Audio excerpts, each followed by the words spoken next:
Ang kwentong ito ay hango sa totoong buhay. Karanasan ito ni Florencio. Taong 1960, Magsikap, Quezon.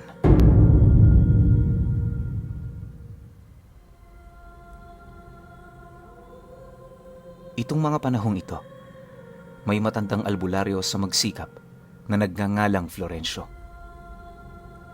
Sa kanilang lugar noon, siya ang takbuhan ng maraming tao dahil na rin sa kakaiba niyang pamamaraan sa panggagamot. Ayon sa mga nakakakilala sa matanda, hindi naman talaga taga doon itong si Florencio.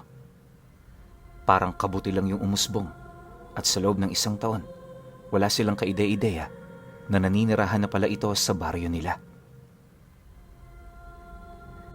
Nakilala lang nila noon ng matanda nang pumanhik sila sa isang lugar para sana manila ng mga ligaw na hayop. Magdadalawang kilometro rin ang layo nito sa kanilang baryo, kaya hindi nila sukat akalaing may naninirahang matanda sa lugar. Noong una, inakala nga nilang aswang ito, pero nang masipat nila ang mga rebulto ng mga santo sa labas ng bahay nito, doon nila napagtantong isa lang yung pangkaraniwang tao. Upang makasiguro sa pagkakakilanlan nito, hindi sila umalis sa lugar nang hindi nalalaman ang pangalan ng matanda. Kaya naman nila ito ginawa ay para maipakalat yun sa kanilang mga kababaryo, nang sa gayoy may kaalaman naman ng mga ito kahit papaano na umiiral siya sa lugar na yon. Magmula rin noong nakilala nila si Tandang Florencio, nagsimula na itong gumala sa sentro. Tuwing Biyernes ng hapon, naaaktuhan nila ang matandang yon na bumibili ng mga gulay kasama ang itim nitong aso. Siyempre dahil sa wala naman yung ginagawang masama, hinayaan lang naman nila ito. Marami ang hindi noon pumapansin kay Tandang Florencio, pero nung nagsimula na siyang manggamot sa lugar na yon, parang lahat ng tao doon kapamilya na niya. Araw-araw maraming bumibisita, bitbit ang iba't ibang mga bagay na maaari nilang maibigay sa matanda. Madalas naman yung tanggihan ni Tandang Florencio, ang kaso lang nagpupumilit pa rin ang mga ito. Pera, bigas, ulam, damit, at kung ano-ano pa, ibinibigay ng mga taong yon matapos niya itong tulungan. Sa kabila ng kanyang sinasabing libre ang kanyang serbisyo, walang naniniwala sa mga ito. Ang malimit lang ding nagpapagamot ng walang ibinibigay na bayad ay yung mga itang napapadpad sa kanilang lugar.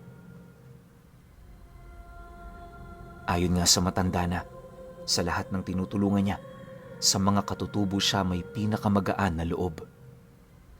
Bukod kasi sa puro ang ugaling pinapakita ng mga ito, alam din niya sa kanyang sarili na wala yung ipinupukol na paninira laban sa kanya.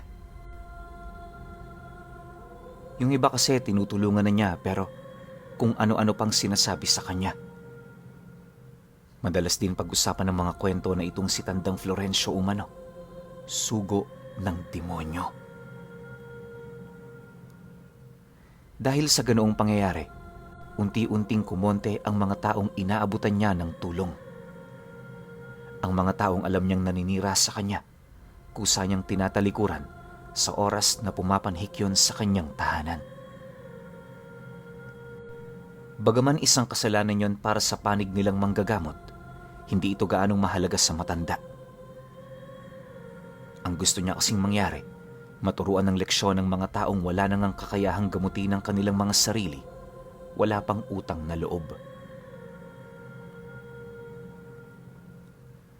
Sa loob ng ilang buwang paghihigpit ni Tandang Florencio, maraming maimpluwensyang tao ang nagalit sa kanya. Yung iba, sapilitang pumupunta sa bahay niya para takutin siya o hindi naman kaya'y pagbantaan. Kapag nakakaharap siya ng ganoong sitwasyon, siya na mismo ang humahanap ng paraan para unahan ang mga ito. Mas pipiliin niya kasing mapatay ang kanyang kaaway kesa siya ang maagrabyado. Dahil sa wala namang kaide-ideya ang mga tao sa baryo sa kanyang pinaggagawa, nanatiling istorya ang lahat ng kwentong ibinahagi ng mga saksi sa ginawa niya. Magmula rin noong nagsimulang mamatay ang kanyang kaaway, kumalat ang kwento ukol sa isang albularyong mamamatay tao. Sa paglipas pa ng mga panahon, ang manggagamot na si Tandang Florencio dahan-dahang nawawala sa linya ng panggagamot. Sa halip kasi na tumulong sa kapwa, kalimitan niyang ginagawa noon, pumatay ng taong may masasamang loob. Kabilang sa mga ito ay yung mga gumagamit ng mga ipinagbabawal at mga nang-aargabyado sa kapwa. Habang tumatagal, mas lalo ring lumalawak ang poder ng kanyang pinoprotektahan dahil na rin sa sumbong ng mga taong inaapi. Nang mapagtanto naman niyang mas maraming kailangang protektahan kaysa gamutin, doon na siya nagdesisyong lumipat ng larangang tinatahak.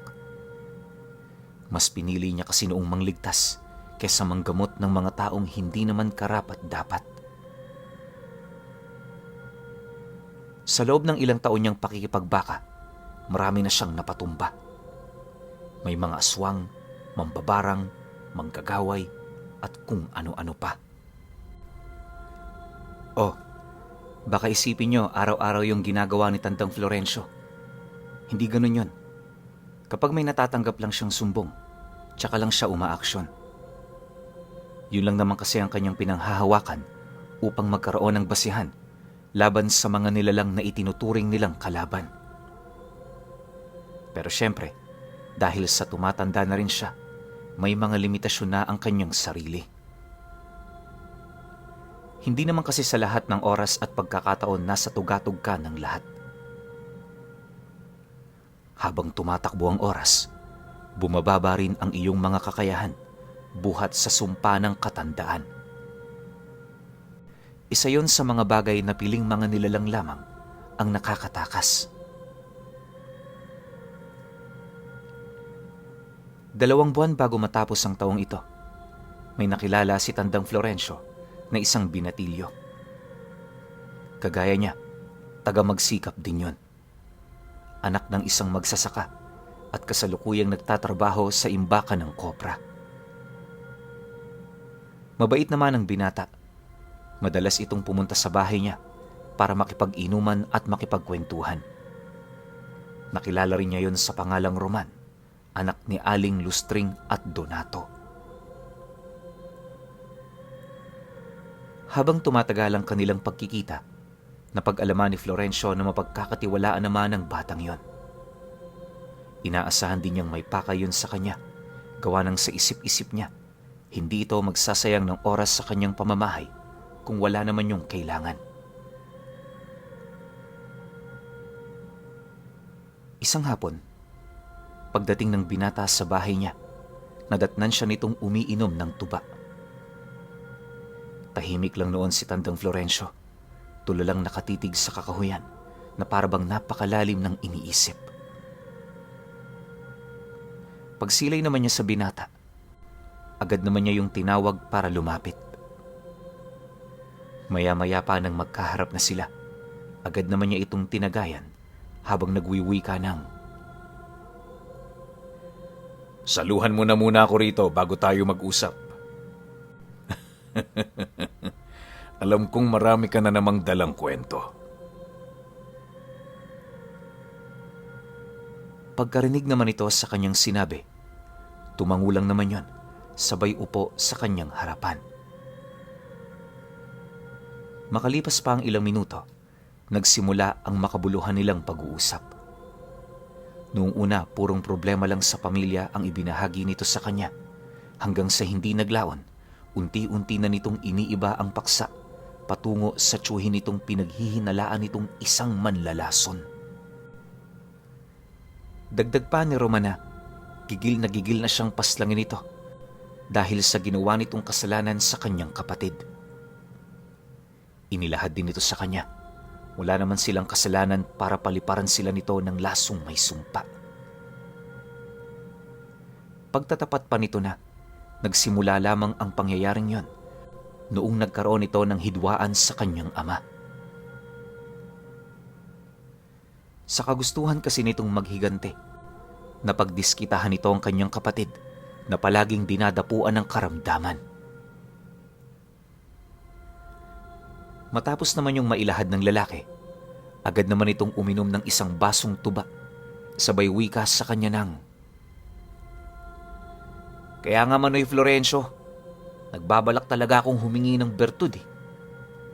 Yung sa aswang sana, para mas brutal ang gagawin ko sa kanya. Hindi ko sinasabi to para tulungan mo ako at kaawaan ha.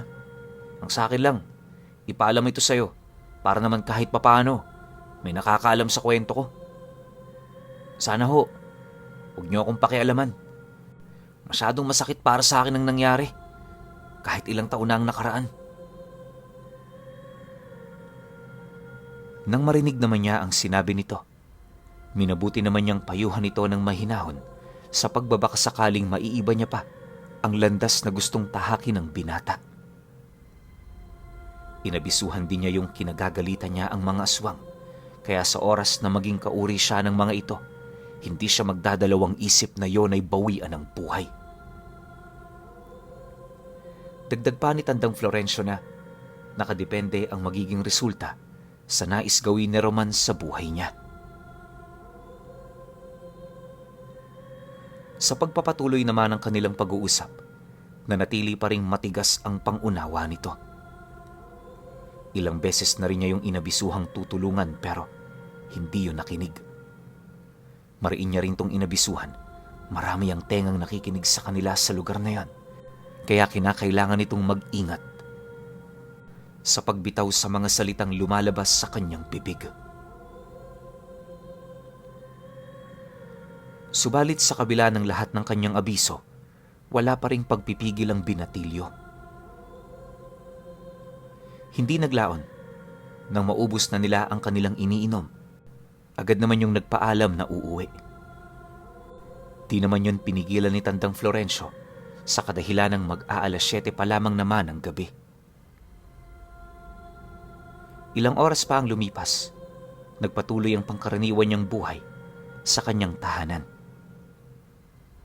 Matapos niya noong kumain ng hapunan, agad din naman siyang tumungo sa sala para manalangin at magpasalamat sa magandang araw na ibinigay sa kanya ng may likha.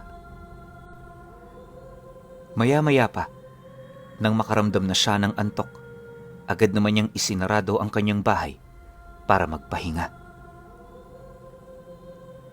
Natutulog noon si Tandang Florencio sa tabi ng malaking bintana na nasa sala niya. Kaya siya doon pumupwesto ay para madali niyang mabuksan ang bintana sa oras na may marinig siyang pagtawag.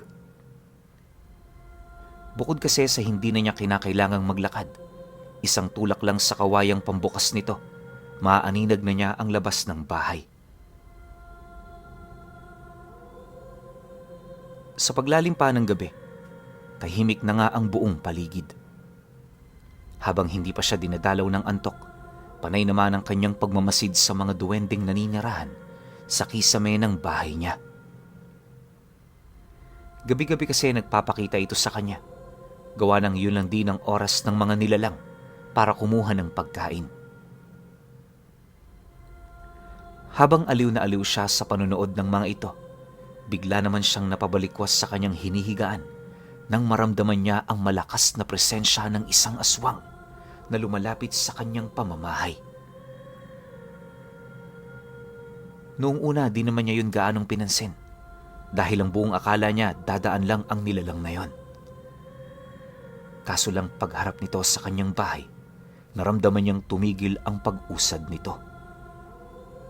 Dahil sa pangyayari, inakala niyang pinaglalaroan siya ng nilalang na yon, kaya ang ginawa niya agad naman niyang itinulak papaitaas ang bintana para tingnan ang labas ng bahay niya. Pagsilay naman niya sa may bandang bakuran, malapit sa pinto ng bakod, nasipat niya ang matandang aswang na matagal nang naninirahan ilang kilometro ang layo sa kanyang pamamahay.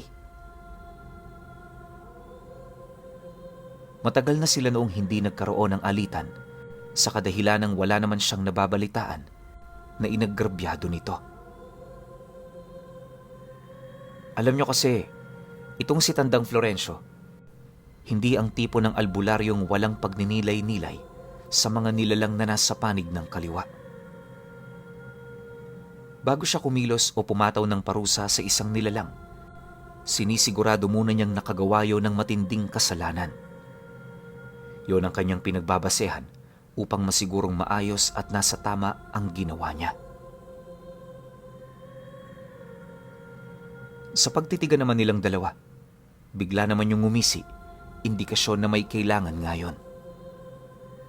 Dahil dito, agad naman siyang napatayo sa kanyang hinihigaan, sabay lundag papalabas ng bintana. Maya-maya pa, habang binabagtas niya ang daan, mariin naman niya yung kinausap ukol sa kailangan nito. Pagharap naman niya rito, doon na nagsimulang humalakhak ang nilalang, sabay wika sa kanya ng, "May maganda kong balitang ibabahagi sa iyo. Kanina lang may binatang lumapit sa akin. Humingi ng bertud. Binigyan ko naman. Galing siya rito ayon sa kanya at halos lumuhod na siya sa harapan ko. Mapagbigyan ko lang. Ipinaalam ko ito sa iyo, Manoy Florencio, sapagkat ayoko namang mabigla ka. Ayoko masira ang ugnayan nating dalawa. Alam mo naman, diba? Kaya ako nag-iingat sa aking ginagawa dahil ayokong makasagupa ka. Desidido ang binatilyong yun sa kanyang hiling. Pinagbigyan ko lang. Kung meron kang dapat sisihin, alam mong hindi ako yun." Nang marinig naman ni Tandang Florencio ang sinabi nito, agad naman niyang sinunggaban ng nilalang, sabay hawak sa leeg nito. Pagbagsak naman ito sa lupa, bakas sa aswang ang takot sa kanyang mga mata, pero hindi na nito sinubukang lumaban pa. Sa halip na makipagmatigasan, itinoon nito ang kanyang wisyo sa pagpapaliwanag. Hindi naglaon. Nang mapagtanto niyang wala namang kasalanan ng nilalang, minabuti niyang maging malumanay sa kanyang desisyon. Aminado rin naman kasi siyang hindi niya maaaring paslangin ang nilalang na yan, sapagkat magiging hudyat yon sa ibang mga nilalang na isa rin siya sa tipo ng mga albularyo na pumapatay ng walang dahilan. Dahil dito, dahan-dahan naman niyang pinakawala ng matanda habang tinatanong ito ukol sa plano ng binatilyo. Nang marinig naman ito ang kanyang sinabi, agad naman yung tumayo, inayos ang kanyang sarili, sabay sagot sa kanya ng, "Maraming salamat naman at pinatunayan mo talaga kung ano ka. Dahil sa ginawa mo, magpapatuloy ang ating mabuting pagsasama. Kung ako sa'yo, hanapin mo na ang binatang yun hanggat may oras pa. Araw na lamang ang makapagsasabi kung ano ang mga mangyayari." Nang marinig naman ni Tandang Florencio ang sinabi ng nilalang, hindi na siya nagdalawang isip na abisuhan niyong umalis. Pagkarinig naman ito sa kanyang sinabi, nanginginig naman ang katawan nito na naglalakad papalayo. Sa sobrang pagkasindak nga ng matanda, ilang beses yung natisod dahil sa pabigla-bigla nitong pagkawala sa lakas nito. Maya-maya pa, nang tuluyan na yung makalayo, agad naman siyang bumalik sa kanyang pamamahay para magpahinga. Habang nakahiga siya, nagsimula na ring magpakita ang mga diwatang naninirahan sa kanyang tahanan. Nag-usap-usap ang mga ito bago yun mabigyan ng karampatang opinyon ukol sa mga nangyari. Ayon sa mga nilalang na, mabuti na lang at hindi niya pinaslang yung matanda. Marami rin kasing mga elementong nasa panig ng kaliwa ang nagmamasid, naghihintay ng pagkakataon na siya ay magkamali. Dagdag pa ng mga ito na maaari yung gamitin ng mga nilalang para atakihin siya ng walang dahilan. Nang marinig naman ni Tandang Florencio ang sinabi nito, tumawa lang naman yun habang inilalahad ang matindi nitong pagkasabik kung sakaling ang nangyari ang ganoong bagay. Ayon sa kanya, na kahit matanda na siya, hinding-hindi siya magdadalawang isip na harapin ang mga nilalang. Matapos naman ang kanilang pag-uusap, tuluyan na nga rin siyang nagpahinga para paghandaan ang mga susunod na araw. Sa pagsapit naman ng umaga, di pa man tumutungtong ang bukang liwayway, kasalukuyan na niyang binabagtas ang daan patungo sa Karatig Baryo. Walang eksaktong lugar siyang pupuntahan noon, gawa ng bakas lamang ni Roman ang kanyang sinusundan. Sa paglipas pa ng mga araw, nagpatuloy ang kanyang paglalakbay hanggang sa makatawid na siya sa karatig lugar ng magsikap. Maraming bundok at kagubatan siya noong dinaanan hanggang sa kalaunay narating na nga niya ang isang maliit na sityo sa isang liblib na lugar. Inaasahan niyang wala doon si Roman pero nasisiguro niya na naroon ang tiyuhin nito na pumatay sa kapatid nito. Sa kanya namang pag-iikot, maraming tao siyang kinausap para lamang matunto ng eksaktong kinaroroonan ng manlalason. Hindi naglaon, nang marating na niya ang lugar na pinagtitirhan nito, tumambad sa kanya ang isang matandang babae na nagsasaka. Taliwas sa kanyang inaasahan, wala siyang nakitang anumang karga nito sa katawan. Hindi niya mawari pero parang gusto nang magbago ng babaeng yon. Bukod kasi sa medyo malinis na ang presensya nito, ramdam niya talaga ang pagsusumikap nitong talikuran, ang aral nitong tangan. Maya-maya pa, nang magkaharap na silang dalawa, direkta naman niya yung kinausap ukol sa ginawa nitong pagpatay sa nakababatang kapatid ni Roman. Nang marinig naman yon ng babae, bigla naman yung napatigil sa ginagawa nito na parabang hindi makapaniwala sa mga katagang kanyang narinig. Pagsilay naman ito sa kanya, unti-unti namang tumulo ang luha nito habang nagpapaliwanag. Ayon sa manlalason, nagawa niya lamang ang bagay na yon dahil pinatay din ng ama ni Roman ang nag-iisa niyang anak. Pagtatapat pa nito na, hindi sana siya mandadamay ng iba pero alam niya sa kanyang sarili na yun lang ang tanging paraan para makapaghiganti. Inilahad din ito sa kanya. May sakit sa pag-iisip ang batang yon, kaya imbis na si Roman ang papatayin niya, yun na lamang ang kinuha niya bilang kabayaran. Dagdag pa nito, kahit papaano pumabor sa pamilya ni Roman ang ginawa niyang yun. Bukod kasi sa nawala na ito ng mabigat na responsibilidad, gumaan din ang buhay nila kahit papaano.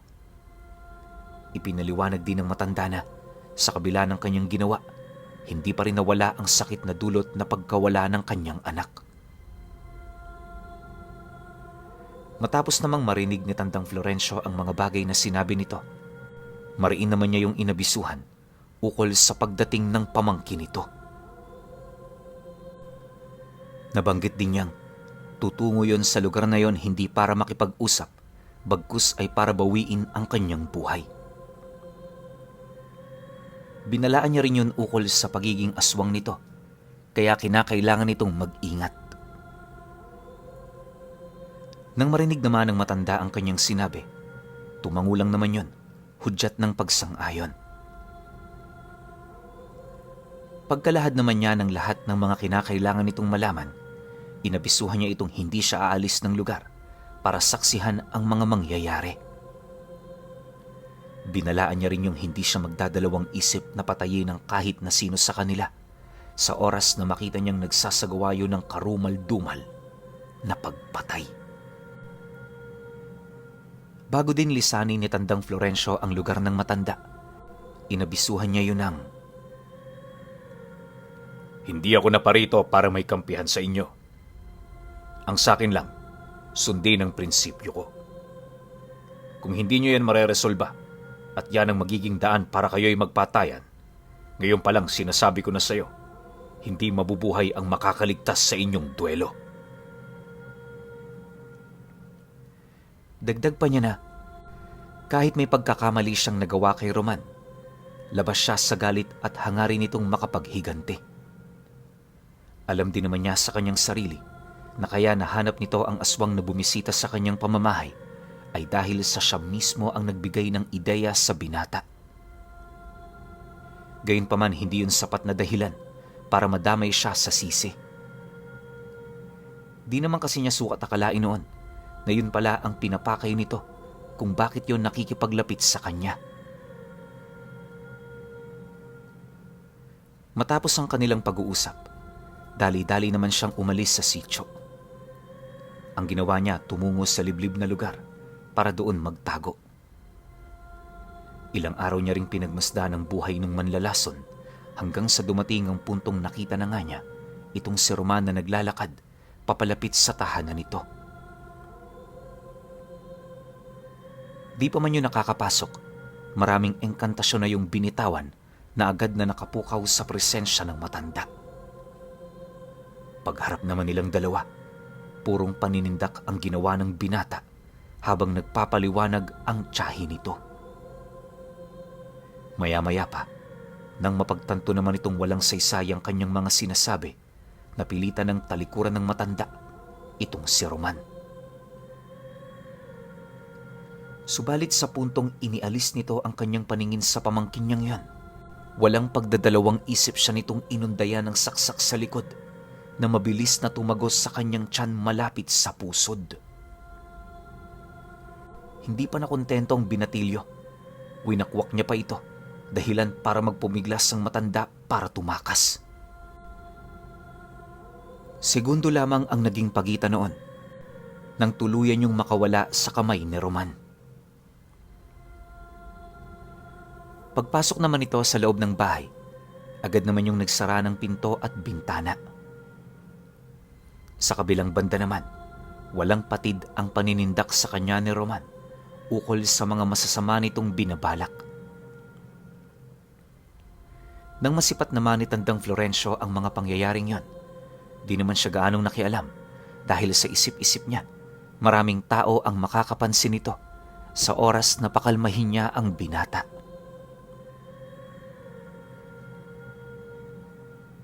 Sa pagsapit ng gabi noong mismong araw na yon, pasimple naman siyang lumapit sa pamamahay nito. Habang ginagawa niya yon, pansamantala niyang itinago ang kanyang presensya. Makalipas pa ang ilang minuto, nang makalapit na siya ng husto, naghintay na siya roon ng ilang oras para sa nalalapit na pagsalakay ng binatilyo. Mag-alas 10 ng gabi yon pumunta sa bahay ng matanda, kung saan paglapit pa lamang nito, walang kaabog-abog nitong winasak ang pinto. Pagpasok naman ito sa loob ng bahay, doon na naganap ang karumal-dumal na pagkatay ni Roman sa kanyang tiyuhin. Magkakalahating oras ding binalot ng malalakas na pagsigaw ang buong paligid hanggang sa tuluyan na itong tumahimik. Nang mapansin naman ni Tandang Florencio na tapos na yon sa ginawa nitong pagpatay, kampante naman siyang tumayo sa harapan ng bahay, matiyagayong hinihintay. Pagsilay naman sa kanya ni Roman, agad naman yung nagpalit anyo para sana'y magpaliwanag. Tang, magpapaliwanag ako. Makinig ka sa akin. Bungad na wika ni Roman sa kanya. Nang marinig naman yun ni Florencio, walang pagdadalawang isip naman siyang nag-usal ng selyo ng langit. Pag-ihip niya nito sa katawan ni Roman, sinabayan niya yon ng sibat ni Atardar, sabay lumpo dito gamit ang espada ni Miguel. Matapos niyang baldahin ang katawan ng binatilyo, agad naman niya yung nilapitan habang nagwiwika doon ng, "Dahil sa ginawa mo, pinaparusahan kita ng walang hanggang pagkasunog sa impyerno. Dalhin mo ang lahat ng galit mo, kasama ng mga kasalanan mo sa taong pinatay mo ngayong gabing ito. Matapos naman niya itong ilahad, sa pilitan naman niyang dinukot sa puso nito ang bertud na nakuha nito sa gabunan. Alam kasi noon ni Tandang Florencio na ang ganoong kalakas na mga bertud, kumakapit talaga sa puso ng taong yumakap dito. Pagkakuha naman niya sa bertud na yon, agad namang bumagsak sa lupa ang walang buhay na katawan ni Roman. Pagsilay naman niyang patay na ito, inusalan niya yon ng sabulag bago dalhin sa gubat para doon ilibing. Dahil sa masyado na rin malalim ang gabi, madali itong nagawa ni Tandang Florencio. Magmula noong napatay na niya itong si Roman, kumalat ang balita sa kanila ukol sa pagkawala nito. Ilang dekada rin yung itinago ng matanda, hanggang sa ibinahagi niya yon sa isang kaibigang ilang taon na ring nagpapagamot sa kanya. Magpahanggang sa ngayon, kahit matagal nang wala itong si Tandang Florencio, patuloy pa ring sinasariwa ng taong binahagian nito ng kwento ang tungkol sa ginawa nitong pagpataw ng parusa kay Roman at ang pinakamalakas nitong tangan na tinatawag niyang Selyo ng Langit.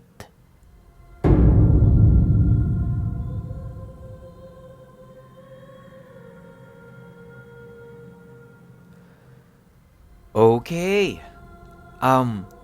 Opinyon ko sa kwento. Yung title natin, Selyo ng Langit, tapos sa dulo lang nabanggit. Para maganda sana all throughout ng kwento. Paulit-ulit na nababanggit tong Selyo ng Langit, tapos kung ano-ano pa yung mga gamit nito. Diba? Sana ganun, no? Pero ako naman, overall, sobrang gandang-ganda ko sa kwento na to. Napakalakas ni Tandang Florencio. Isipin ninyo, lahat ng gamit niya, purong kanan. Ano ba yung mga nabanggit? Selyo ng Langit, na hindi ko alam kung anong gamit. Sibat ni Atardar, common na yan, alam nyo na yan. Tapos espada ni San Miguel o ni Miguel. Tindi nun. Kahit sinong aswang, walang bubuhayin yun. Kahit gabunan, di bubuhayin nun. So ganito kalakas si Tandang Florencio. Pero ang gusto ko sa kanya, meron siyang prinsipyo. Paano ko nasabi? Hanggat wala kang nagagawang masama sa kapwa-tao niya, tas aswang ka, di niya anuhin, wala siyang gagawin sa'yo na kung ano man. Pero, pag nakita niyang pumatay ka, o nasaksihan niya na pumatay ka, o may nagsumbong sa kanyang elemento na pumatay ka, yari ka, meron ka talagang kalalagyan. Kaya nga 'di ba, yung mga nasa panig ng kaliwa, natutuwa rin sa kanya kasi nga dun sa prinsipyo niya. Hindi siya basta-bastang papatay nang wala kang ginagawang kung ano. Oo, masama ka. Pero yun nga, huwag ka magpapahuli sa kanya. Sayang lang, maganda sana kung naging serye to. Kasi doon pa lang sa Selyo ng Langit, medyo nahuli niya na ako ron eh. Pero wala, isang kwento lang eh. Kaya kayo, kung may opinyon kayo sa kwentong ito, comment nyo lang sa baba. Yun lang, hanggang sa susunod na kwento. Salamat.